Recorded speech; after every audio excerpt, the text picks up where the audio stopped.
اعوذ باللہ من الشیطان الرجیم بسم اللہ الرحمن الرحیم اللہم صلی علی سیدنا مولانا محمد النبی الامی وعلی آلہ وبارک وسلم سلم علیہ۔ حضرت علی کرم اللہ وجہ کا مقام قرآن پاک کی نظر میں اس کے اوپر بیان ہو رہا ہے۔ یہ دوسری نشست ہے۔ اس میں قرآن پاک کی کچھ آیت ہیں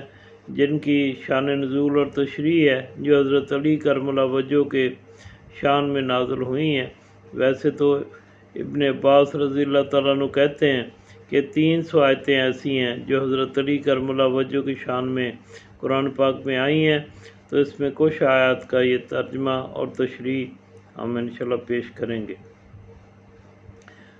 آیا صادقین دارالمنشور میں مرحوم مفسر سیوطی اس آیت اتقوا اللہ وکونوا مع الصادقین کے ذیل میں ابن عباس سے نقل کرتے ہیں کہ ابن عباس رضی اللہ تعالیٰ نے کہا مع علی بن ابی طالب، حضرت علی کرم اللہ وجہ کے ساتھ ہو جاؤ۔ اس آیت کے شان نزول میں دونوں مکتبوں یعنی اہل سنت اور اہل تشیع سے اور بھی روایتیں موجود ہیں۔ اور طلب بات یہ ہے کہ یہاں اللہ تعالیٰ مومنین کو حکم دے رہا ہے کہ صادقین کے ساتھ ہو جاؤ، یعنی مومنوں کو حکم ہے کہ سچوں کے ساتھ ہو جاؤ۔ یہ حکم مطلق ہے، اس میں کوئی قید یا شرط نہیں، کسی حالت سے مخصوص نہیں۔ اس طرح کا حکم امام معصوم کے ساتھ مخصوص ہے، کیونکہ غیر معصوم سے غلطی ممکن ہے۔ جب غلطی کرے گا اس حالت میں اس سے جدا ہونا پڑے گا۔ جس کی ہر حالت میں پیروی کی جا سکتی ہے وہ عوام معصوم ہے۔ اس مطلب کی روشنی میں بخوبی سمجھا جا سکتا ہے صادقین سے مراد ہر سچا نہیں بلکہ امام معصوم ہے جس کی گفتار میں جان بوجھ کے یا بھولے سے غلطی کی گنجائش نہ ہو۔ حضرت علی کرم اللہ وجہ کا اپنا قول ہے، فرمایا لا کذبتا، میں جھوٹ بھی نہیں بولتا اور نہ مجھے کوئی جٹلایا ہے کسی نے، یعنی میری بات کو ایسی اللہ تعالیٰ کی طرف سے مجھے شان دی گئی ہے کہ نہ میں جٹلایا گیا ہوں اور نہ میں جھوٹ بولتا ہوں۔ اس آیت سے مراد حضرت علی کرم اللہ وجہ اور اس کے معصوم بیٹے علیہ السلام ہیں جو امت کے ہادی ہیں۔ اس مطلب کی آیات اثبات کے لیے ڈاکٹر تبجانی نے ایک کتاب لکھی ہے جس کا نام یہی رکھا ہے کونوا مع الصادقین، یعنی صادقین کے ساتھ ہو جاؤ۔ اس کتاب نے اکثر مسلمانوں پر عجیب اثر چھوڑا ہے۔ آیت قربہ قل لا اسألکم علیہ اجرا الا المودۃ فی القربى، آپ صلی اللہ علیہ وسلم فرما دیجئے کہ میں تم سے تبلیغ رسالت کا کوئی اجر نہیں چاہتا علاوہ اس کے کہ میرے اقربا سے محبت کرو۔ شان نزول میں حاکم جسکانی جو 5ویں صدی ہجری کے مشہور دانشور ہیں، اپنی کتاب شواہد التنزیل میں سعید ابن جبیر اور ابن عباس رضی اللہ تعالیٰ عنہ سے اس طرح نقل کرتے ہیں کہ جب یہ آیت نازل ہوئی صحابہ اکرام رضوان اللہ اجمعین نے رسول اکرم صلی اللہ علیہ وسلم سے پوچھا وہ کون ہے جس کے ساتھ ہمیں محبت کرنے کا حکم دیا گیا ہے؟ رسول اکرم صلی اللہ علیہ وسلم نے فرمایا وہ حضرت علی کرم اللہ وجہ، حضرت فاطمہ علیہ السلام، حضرت حسن علیہ السلام اور حضرت حسین علیہ السلام ہیں۔ قرآن مجید سورہ شعراء میں 5 نبیوں نوح علیہ السلام، ہود علیہ السلام، صالح علیہ السلام، لوط علیہ السلام اور شعیب علیہ السلام سے نقل کرتا ہے کہ انہوں نے فرمایا وما اسألکم علیہ من اجر ان اجری الا علی رب العالمین، اور میں یعنی ان 5 جو اللہ کے نبی ہیں انہوں نے اسی طرح یعنی قرآن پاک میں اپنی امتوں سے بات کی اور میں اس تبلیغ کی کوئی اجر بھی نہیں چاہتا ہوں، میرا اجر تو اللہ رب العالمین کے ذمے ہے۔ دوسری طرف ہم سورہ فرقان کی آیت 57 میں نبیوں کے بارے میں پڑھتے ہیں، قُلْ مَا أَسْأَلُكُمْ عَلَيْهِ مِنْ أَجْرٍ إِلَّا مَنْ شَاءَ أَنْ يَتَّخِذَ إِلَىٰ رَبِّهِ سَبِيلًا۔ آپ فرما دیجئے، کہہ دیجئے، میں تمہیں لوگوں سے کوئی اجر نہیں چاہتا مگر یہ کہ جو چاہے میرا پروردگار، جو چاہے وہ اپنے پروردگار کا راستہ اختیار کرے۔ یعنی میں تم لوگوں سے کوئی اجر نہیں مانگتا مگر یہ کہ جو چاہے وہ اپنے پروردگار کا راستہ اختیار کرے۔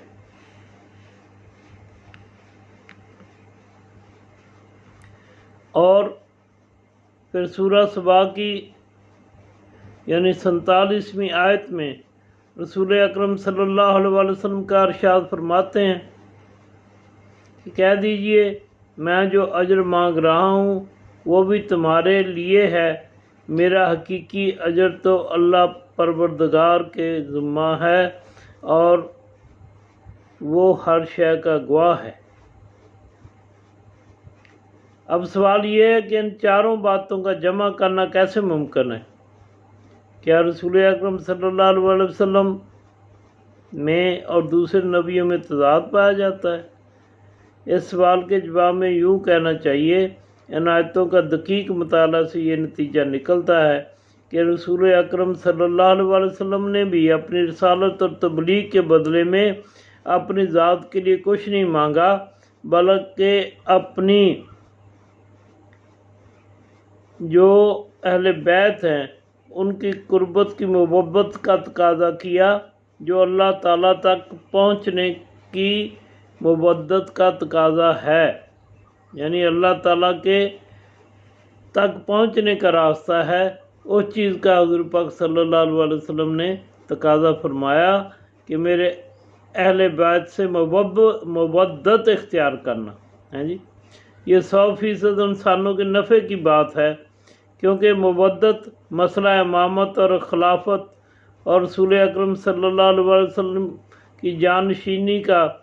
پیش خیمہ ہے۔ حقیقت میں امت میں رسول اکرم صلی اللہ علیہ وسلم کے مشن کو آگے بڑھانا ہے جو انسانوں کے لیے ہدایت کا ذریعہ ہے۔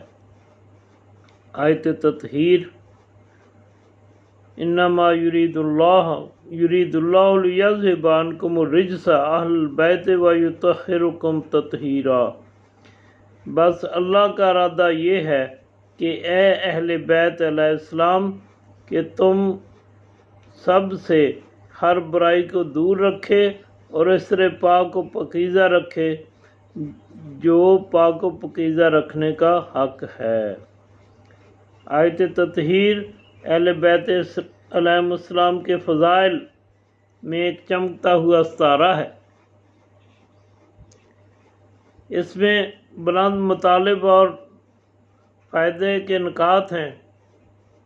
جو ہر حق کے طالب محقق کی توجہ اپنی طرف کھینچتے ہیں۔ ہم ان سے چند نکات کی طرف اشارہ کرتے ہیں جو سمندر کے مقابلے میں ایک قطرہ ہے۔ شان نزول میں علامہ طباطبائی المیزان میں فرماتے ہیں 80 سے زیادہ روایتیں اس بات پہ دلالت کرتی ہیں کہ آیت تطہیر رسول اکرم صلی اللہ علیہ وسلم، حضرت علی کرم اللہ وجہہ، حضرت فاطمہ علیہ السلام، حضرت حسن علیہ السلام، حضرت حسین علیہ السلام کی شان میں نازل ہوئی اور ان کے علاوہ کوئی اس میں شامل نہیں۔ کچھ روایتیں اہل سنت میں اور کچھ اہل تشیع کی ہیں۔ مزے کی بات یہ ہے کہ اہل تشیع سے زیادہ روایتیں اہل سنت کی ہیں، جو 60 کے یعنی اس میں کہہ لیں کہ اہل تشیع سے زیادہ ان کی اہل سنت کی روایت ہے۔ ڈاکٹر تبجانی اپنی کتاب فصلوا اہل الذکر میں اہل سنت کی حدیث کی معتبر کتابوں میں سے 30 سے زیادہ کتابیں ذکر کی ہیں۔ جو اس آیت بات پر دلالت کرتی ہیں کہ آیت تطہیر اہل بیت علیہم السلام یعنی حضور اکرم صلی اللہ علیہ وسلم، حضرت علی علیہ السلام، حضرت فاطمہ علیہ السلام، حضرت حسن علیہ السلام، حضرت حسین علیہ السلام کی شان میں نازل ہوئی ہے۔ اور آخر میں فرماتے ہیں کہ اہل سنت کے زیادہ تر علماء آیت تطہیر کو اہل بیت علیہم السلام کی شان میں سمجھتے ہیں، اور ہم بھی اس مقدار کو کافی سمجھتے ہیں۔ آلوسی جو کہ اہل سنت کا متصب ترین عالم ہے، وہ بھی آیت تطہیر کو حضرت علی علیہ السلام اور اہل بیت علیہم السلام کی شان میں سمجھتے ہیں۔ وہ اس بارے میں لکھتے ہیں کہ اہل بیت علیہم السلام سے مراد وہ ہستیاں ہیں جن کو رسول اکرم صلی اللہ علیہ وسلم نے چادر کے نیچے جمع کیا اور ان کے بارے میں ارشاد فرمایا، پروردگارا یہ میرے اہل بیت علیہم السلام ہیں، میں ان پر ہیں، میرے یہ اہل بیت ہیں، ان پر درود و سلام نازل فرما جس طرح تو نے ابراہیم اور آل ابراہیم پر درود و سلام نازل فرمایا، بے شک تیری ہستی بلند و بالا ہے۔ وہ روایتیں جو آیت تطہیر کے متعلق حدیث اور تفسیر کی کتابیں مذکور ہیں ان کی 4 قسمیں ہیں۔ ایک وہ روایتیں ہیں جو رسول اکرم صلی اللہ علیہ وسلم کی ازواج مطہرہ سے نقل ہیں، وہ بھی فرماتی ہیں کہ ہم چادر تطہیر سے باہر ہیں۔ وہ روایتیں جو حدیث قصہ کے بارے میں ہیں، اور وہ روایتیں جو کہتی ہیں کہ آیت تطہیر کے نازل ہونے کے بعد 6 مہینوں تک رسول اکرم صلی اللہ علیہ وسلم ہر نماز کے وقت حضرت علی علیہ السلام اور حضرت فاطمہ علیہ السلام کے گھر کے دروازے پہ جاتے اور فرماتے، الصلاۃ یا اہل البیت، الصلاۃ یا اہل البیت، انما یرید اللہ لیذہب عنکم الرجس اہل البیت ویطہرکم تطہیرا۔ اے اہل بیت، نماز کا وقت آ چکا، بس اللہ کا ارادہ یہ ہے کہ اے اہل بیت علیہم السلام کہ تم سے ہر برائی کو دور رکھے اور اس طرح پاک و پاکیزہ رکھے جو پاک و پاکیزہ رکھنے کا حق ہے۔ یعنی آیت تطہیر کے نازل ہونے کے بعد 6 مہینوں تک حضور پاک صلی اللہ علیہ وسلم ایسے یعنی دروازے فاطمہ علیہ السلام کے گھر کے دروازے کے اوپر جا کر ایسے یہ آیت پڑھتے تھے۔ ماشاءاللہ۔ وہ روایتیں جو ابو سعید خدری سے ہیں ہم تک پہنچی ہیں۔ ابو سعید خدری کہتے ہیں، نزلت فی خمسہ فی رسول اللہ صلی اللہ علیہ وسلم و علی و فاطمہ والحسن والحسین علیہ السلام۔ یہ آیت رسول اکرم صلی اللہ علیہ وسلم، حضرت علی علیہ السلام، حضرت فاطمہ علیہ السلام، حضرت حسن علیہ السلام اور حضرت حسین علیہ السلام کی شان میں نازل ہوئی۔ ہم یہاں اس بات کو پورا کرنے کے لیے جناب حضرت عائشہ رضی اللہ تعالیٰ عنہ سے ایک جملہ نقل کرتے ہیں جو صلبہ نے اپنی تفسیر میں لکھا ہے۔ صلب بھی لکھتا ہے، جب حضرت عائشہ رضی اللہ تعالیٰ عنہ جنگ جمل میں آئی، کسی نے ان سے اس بارے میں سوال کیا۔ جناب عائشہ رضی اللہ تعالیٰ عنہ نے افسوسناک انداز میں کہا، یہی تقدیر الہی تھی، یعنی مجھے حضرت علی کرم اللہ وجہ کے مقابلے میں آنا ہوا، یہ تقدیر میں ایسے لکھا تھا۔ اور جب حضرت عائشہ رضی اللہ تعالیٰ عنہ سے حضرت علی کرم اللہ وجہ کے بارے میں سوال کیا گیا تو انہوں نے اس طرح سے جواب دیا،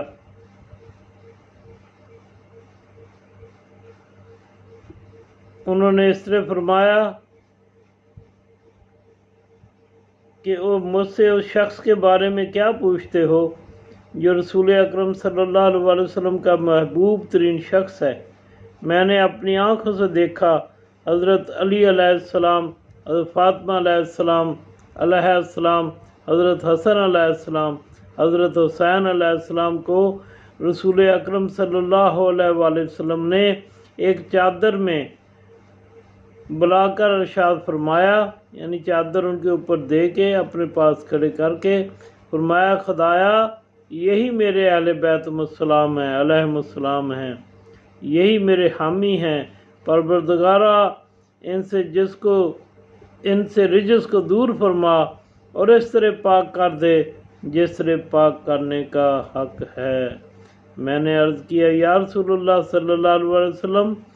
کیا میں بھی ان میں شامل ہوں؟ رسول پاک صلی اللہ علیہ وسلم فرمایا، دور ہو جاؤ،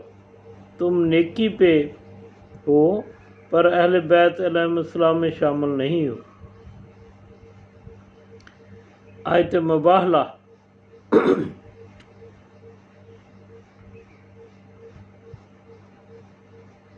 شان نزول ہے،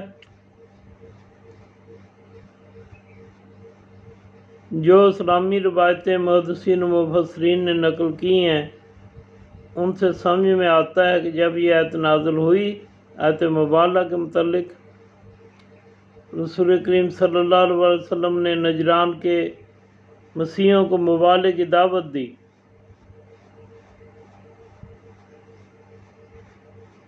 تو اس میں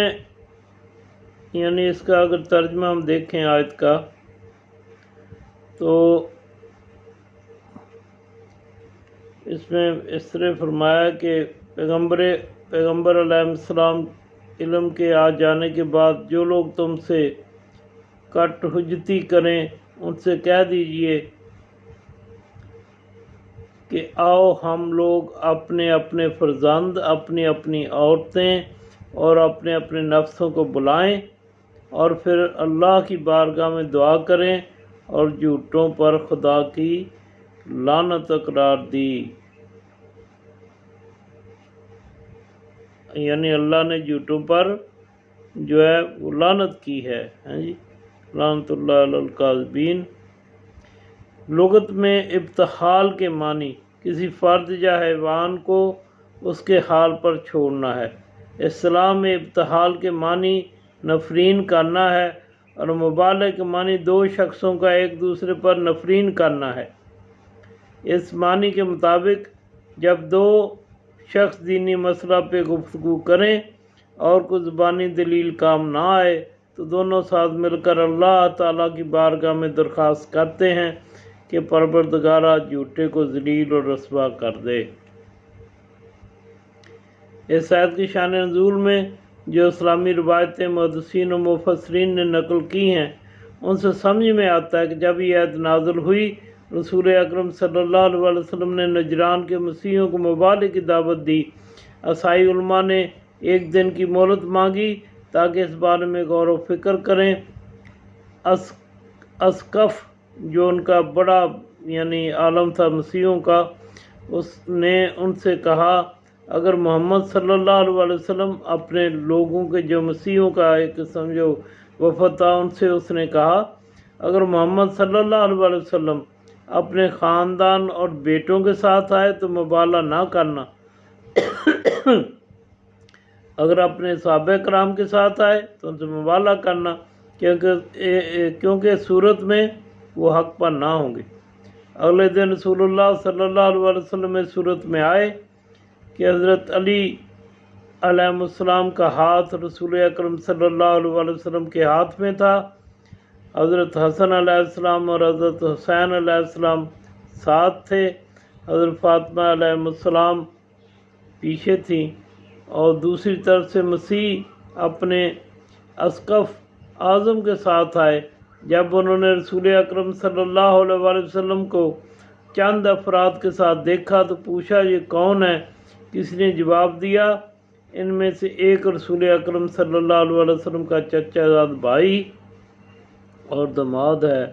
یہ دونوں بچے رسول اکرم صلی اللہ علیہ وسلم کی دختر کے بیٹے ہیں، یہ خاتون رسول اللہ صلی اللہ علیہ وسلم کی بیٹی ہے، یہ سب رسول اللہ صلی اللہ علیہ وسلم کے نزدیک ترین افراد ہیں اور رسول اکرم صلی اللہ علیہ وسلم کو بہت پیارے ہیں۔ جب اسقف نے ان کو دیکھا تو بولا میں ایسے چہرے دیکھ رہا ہوں جو یقین اور اطمینان کے ساتھ مبالغہ کرنے آئے ہیں، میں ڈرتا ہوں کہیں یہ سچے نہ ہوں، اگر سچے نکلے تو ہم برباد ہو جائیں گے۔ اسقف نے رسول اکرم صلی اللہ علیہ وسلم سے کہا، ابوالقاسم صلی اللہ علیہ وسلم، ہم تم سے ہرگز مبالغہ نہ کریں گے، ہم سے صلح کر لیں۔ کچھ روایتوں میں آیا کہ جب اسقف نے اہل بیت علیہ السلام کو دیکھا تو کہا، میں ایسے چہرے دیکھ رہا ہوں، اگر یہ اللہ تعالیٰ سے پہاڑ کو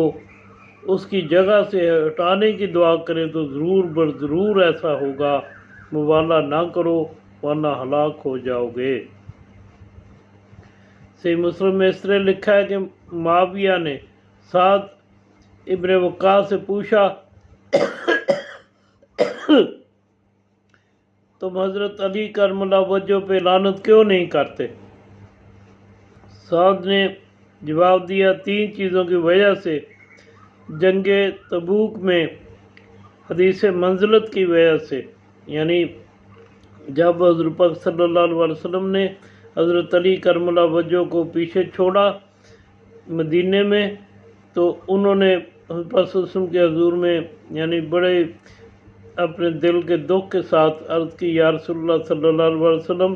آپ مجھے عورتوں اور بچوں میں چھوڑے جا رہے ہیں، یعنی آپ جہاد میں جا رہے ہیں، مجھے چھوڑ رہے ہیں۔ تو حضرت پاک صلی اللہ علیہ وسلم فرمایا کہ علی انت اخی فی الدنیا والآخرہ، تم میرے دنیا اور آخرت میں میرے بھائی ہو، ہیں جی۔ تو دوسری انہوں نے کہا کہ جنگ خیبر میں پرچم کی وجہ سے، اور جب حضور پاک صلی اللہ علیہ وسلم فرمایا کہ کل میں پرچم اس شخص کو دوں گا جس کے ہاتھ پہ اللہ تعالیٰ خیبر کو فتح کرے گا، وہ اللہ کے رسول سے محبت کرنے والا ہوگا، اور اللہ کا رسول اس سے محبت کرنے والے ہوں گے۔ اور مبالغہ کی وجہ سے جو آیت جب ہم نے اوپر ابھی جس کا تذکرہ کیا، اس میں جب یہ آیت نازل ہوئی، حضور اکرم صلی اللہ علیہ وسلم نے حضرت علی علیہ السلام، حضرت فاطمہ علیہ السلام، حضرت حسن علیہ السلام، حضرت حسین علیہ السلام کو بلایا اور کہا، پروردگارا یہ میرے اہل بیت علیہ السلام ہیں۔ حضرت سعد بن وقاص نے حضرت معاویہ سے یہ کہا کہ یہ ایسی شان ہے حضرت علی کرم اللہ وجہ کی، میں اس پہ کیسے لعنت کر سکتا ہوں، اللہ معاف کرے۔ حضرت علی کرم اللہ وجہ اور اہل بیت طہار کی محبت ہمارے سینوں میں، دلوں میں اللہ سبحانہ وتعالیٰ بھر دے، اسی کے ساتھ ہم دنیا میں رہیں اور اسی کے ساتھ ہمارا خاتمہ ہو۔ کل قیامت والے دن ہم بھی حضرت علی کرم اللہ وجہ کے چاہنے والوں میں شمار کیے جائیں۔ السلام علیکم ورحمۃ اللہ وبرکاتہ۔